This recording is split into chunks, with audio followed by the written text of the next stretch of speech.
What they look like. Let's get rid of that. Look at that. Look at that. Oh my goodness. Pull that valve stem right up through the top, just like so. Just some small bites. Make sure you keep pressing this in so that tire goes into that relief. Simple as that.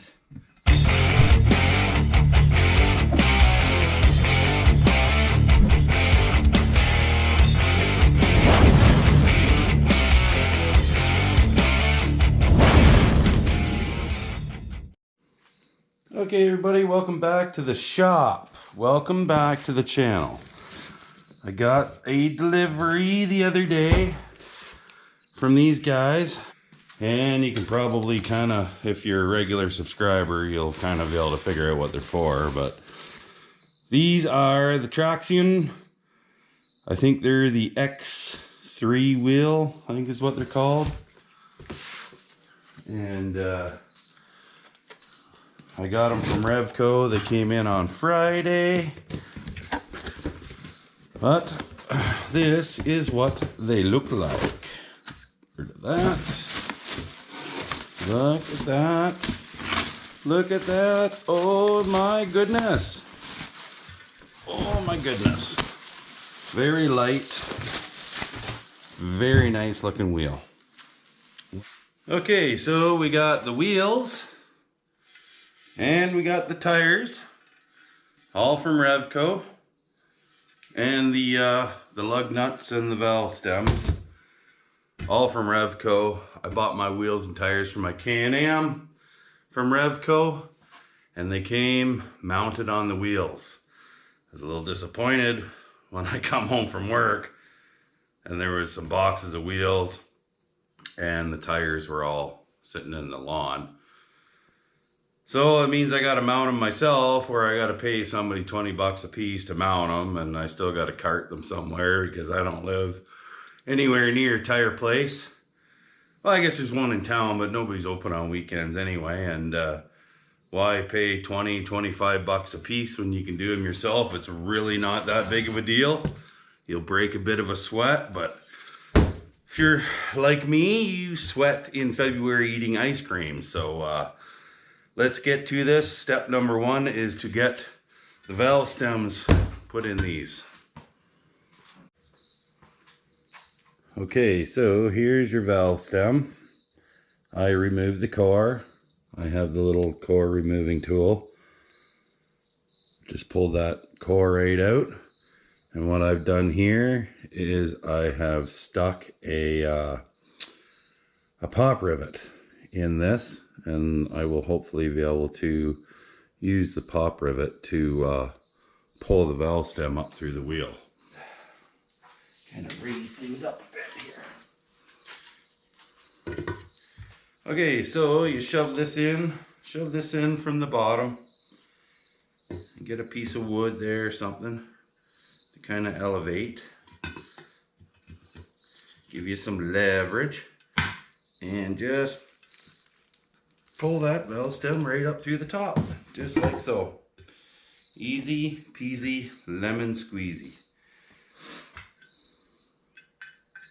Take your coring tool off. I call it my coring tool. I don't know what the heck it's called. Valve, stem, core, removal tool, whatever. Work pretty good with just a pop rivet ram through it. So take the core out of all your valve stems because you're going to need the cores out anyway. Take your cores out, pop all your valve stems in, and then we will go and mount these things. Whew. She's a warm day. Okay, so the tire we chose to use for this is the Maxxis Zilla, and they are a 28x9x14.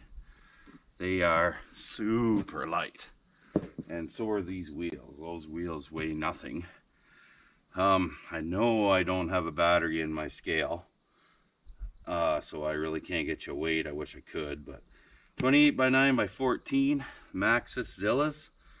I forget if these are the MUO1s or the MUO2s. I don't know, doesn't really matter. They're a 6-ply tire, almost 1.25 inch tread depth, very good for trails, little bit of mud. They should work good for what we're putting them on. So let's get them on these wheels, shall we? Okay, so the first thing you want to do is you want to lube up these beads with some soap and water. Try not to get any of the soap and water inside the tire. If you do any kind of winter riding, that stuff is going to freeze and really throw everything off of balance. So get her all lubed up. And you can even do the wheel. That helps too. Some nice suds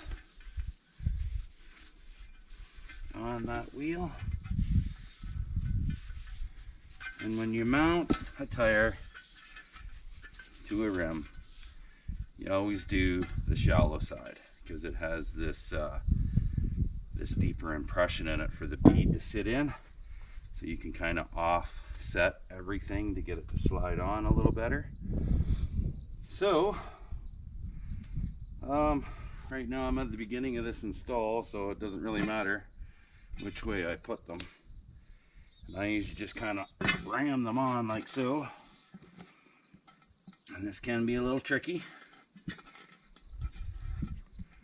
but I will do my best at recording.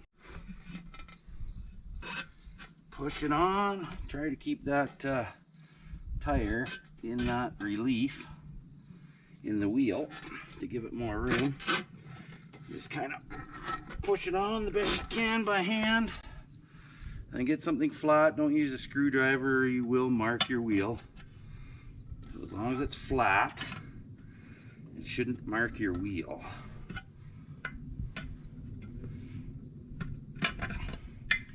And just kind of get in there and show it who's boss.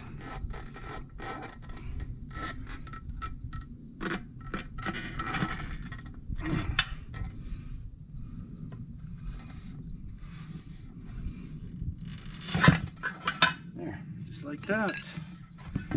Okay. Get her on there. Looking good already. So we'll get one side started by hand. Got to get your big knee in there. Lift up. Get her started.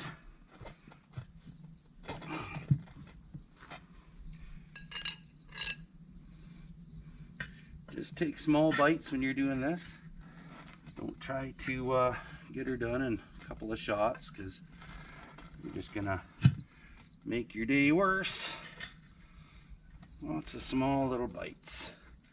See, that goes right on there.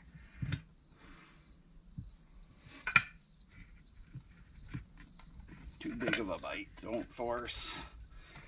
Don't force it. For the love of God, don't force it. Just some small bites. Make sure you keep pressing this in so that tire goes into that relief. Simple as that. All right. It's time for some air. Okay, so valve stem core is still out, and I found the best way to do this. You can try messing around without doing this, it's up to you, but I found you almost need to do this every time.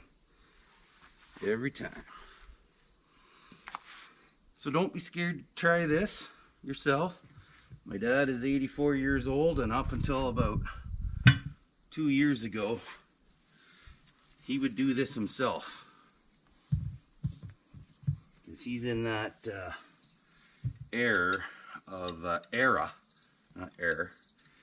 he's in that era of people that don't like to spend money on something you can do yourself.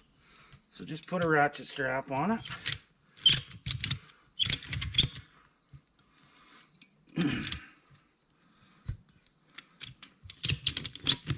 Tighten her down.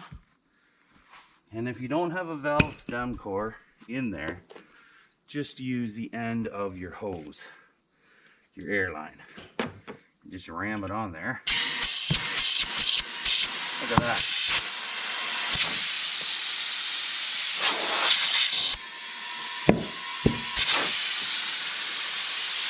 It's as simple as that, guys.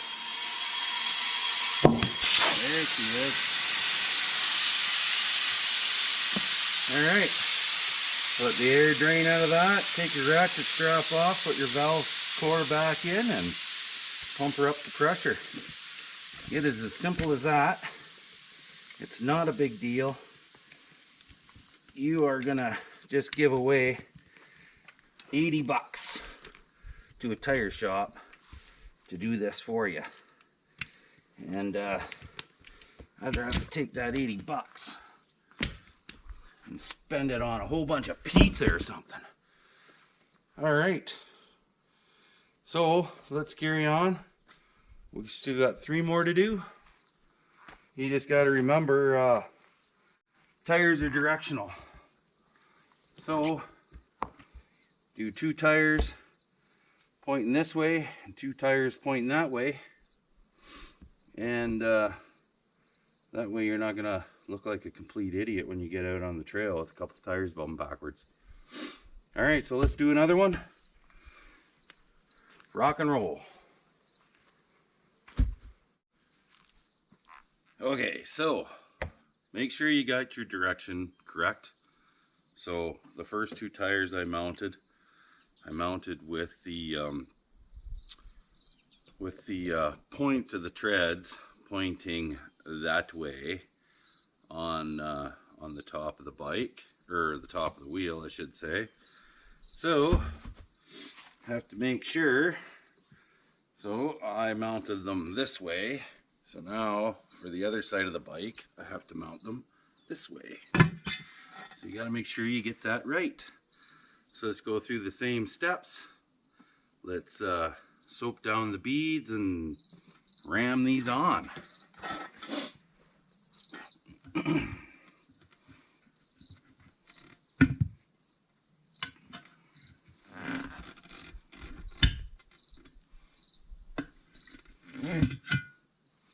Alright. Not a mark on them. That's all soap and dirt. I know it looks a little sketchy, but even if you do scratch them up, they're ATV tires and wheels. They're gonna get buggered up anyway. All right. So now I got 1 pointing the other way, 2 pointing that way. So I just got to make sure I put the next one on the same way, and we'll ratchet strap it and blow it up, and yeehaw. Okay, so there you have it, guys. That didn't take me very long, probably less than an hour, to put the valve stems in and mount the tires and seat the beads and all that good stuff. I have them all inflated to 30 psi right at the moment. I'm just going to let them sit there at 30 psi, and when I get them on the bike, I'll drain them back down to probably 5 psi. So there you go, guys. Don't be scared to mount your own tires. Save yourself 20 bucks a wheel in mounting fees. All you need is a pry bar and a little bit of patience, and this video. Stay tuned for the next video when I mount these on the ATV.